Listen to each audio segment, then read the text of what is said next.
दोस्तों नमस्कार। कैसे हैं आप? उम्मीद करते हैं कि आप सब अच्छे होंगे। आज अपने YouTube के इस ब्लॉग में मैं उस भाषा के बारे में बात करूंगा जिसकी एक अपनी अलग ही पहचान है। आज हम बात करेंगे भारत की एक ऐसी भाषा के बारे में जो सिर्फ एक भाषा नहीं बल्कि करोड़ों लोगों की पहचान, संस्कृति और भावनाओं से जुड़ी हुई है। यह भाषा है भोजपुरी। बहुत से लोग पूछते हैं कि क्या भोजपुरी एक प्राचीन भाषा है? क्या इसका अपना इतिहास है? ये कहाँ से आई है?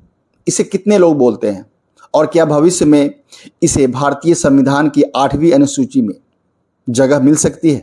आज की इस वीडियो में हम इन सभी सवालों का जवाब जानेंगे। भोजपुरी क्या है? भोजपुरी भारत की प्रमुख इंडो आर्यन भाषाओं में से एक है।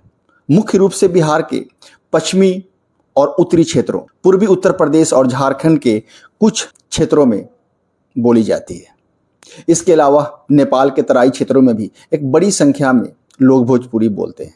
इतना ही नहीं, मॉरिशियस, फिजी, सूरीनाम, त्रिनाद जैसे कुछ देशों में भी भोजपुरी बोलने वालों की संख्या अच्छी खासी है और लाखों में लोग भोजपुरी बोलने वाले वहाँ रहते हैं। इसका कारण है कि ब्रिटिश शासन के दौरान भारत से बड़ी संख्या में मजदूर इन देशों में गए और अपने साथ अपनी भाषा और संस्कृति भी लेकर गए। क्या भोजपुरी एक प्राचीन भाषा है? इसका उत्तर थोड़ा विस्तार से समझना होगा। आज जिस रूप में हम भोजपुरी बोलते हैं वह सैकड़ों वर्षों के विकास का परिणाम है। भोजपुरी की जड़ें प्राचीन भारतीय भाषाओं, विशेषकर मगधी अपभ्रंश परंपराओं से भी जुड़ी मानी जाती है। समय के साथ स्थानीय लोगों और सामाजिक बदलाव में इसे वर्तमान रूप दिया। इसलिए यह कहना सही होगा कि भोजपुरी की ऐतिहासिक जड़ें बहुत पुरानी हैं, जबकि इसका आधुनिक रूप धीरे धीरे विकसित हुआ। भोजपुरी नाम कैसे पड़ा? ऐसा माना जाता है कि भोजपुरी नाम बिहार के भोजपुर क्षेत्र से जुड़ा हुआ है। धीरे धीरे इस क्षेत्र की बोली का नाम ही भोजपुरी पड़ गया और बाद में बड़े भाषाई क्षेत्र में पहचान बनाई। भोजपुरी साहित्य, कई लोगों का कहना है कि भोजपुरी केवल फिल्मों और गीतों की भाषा है, लेकिन यह पूरी तरह सही नहीं है। भोजपुरी का अपना समृद्ध लोक साहित्य है। लोकगीत, बिरहा, कजरी, चैता, सोहर, निर्मुन, भजन और लोक कथाएं सदियों से लोगों के बीच जीवित हैं।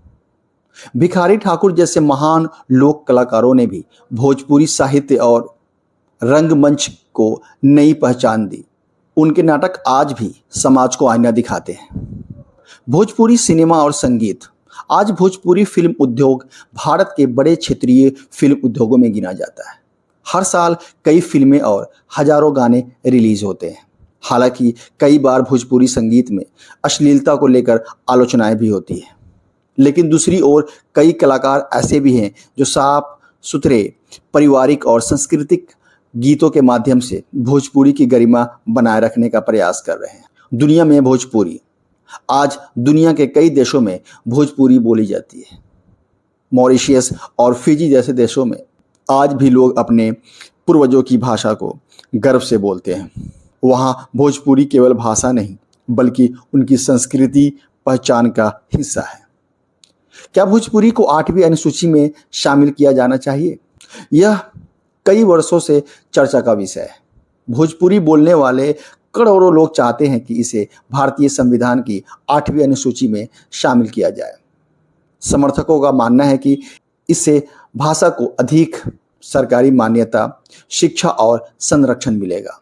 वहीं कुछ विशेषज्ञों का कहना है कि इस विषय पर व्यापक भाषाई और प्रशासनिक विचार विमर्श की आवश्यकता है। यह फैसला सरकार और संसद के स्तर पर होता है। आज की पीढ़ी में कई बच्चे भोजपुरी समझते तो हैं लेकिन बोलते नहीं हैं, या जो समझते हैं बोलने में झिझकते हैं। अंग्रेजी और हिंदी का बढ़ता हुआ प्रभाव, शहरों की जीवन शैली और बदलती सामाजिक सोच इसके कारण है। अगर नई पीढ़ी अपने मातृभाषा से दूर होती गई तो आने वाले समय में इसका असर हमारी सांस्कृतिक विरासत पर भी पड़ सकता है। हम क्या कर सकते हैं? अगर आप भोजपुरी बोलते हैं तो अपने बच्चों से भी भोजपुरी में बात करें। भोजपुरी की अच्छी किताबें पढ़ें, साफ सुथरा भोजपुरी संगीत और फिल्म देखें, सोशल मीडिया पे भोजपुरी संस्कृति और इतिहास से जुड़े सकारात्मक सामग्री साझा करें। भाषा तभी जीवित रहती है जब लोग उसे गर्व से बोलते हैं। निष्कर्ष, भोजपुरी केवल संवाद का माध्यम नहीं है, यह हमारी संस्कृति, हमारी पहचान और हमारे इतिहास की धरोहर है। इसकी जड़ें प्राचीन भारतीय भाषाई परंपराओं से जुड़ा है और आज भी यह करोड़ों लोगों के दिल में जीवित है। अब जिम्मेदारी हमारी है कि आने वाली पीढ़ी तक इस भाषा को सम्मान के साथ पहुंचाए। आपकी क्या राय है? क्या भोजपुरी को भारतीय संविधान की 8वीं अनुसूची में शामिल किया जाना चाहिए?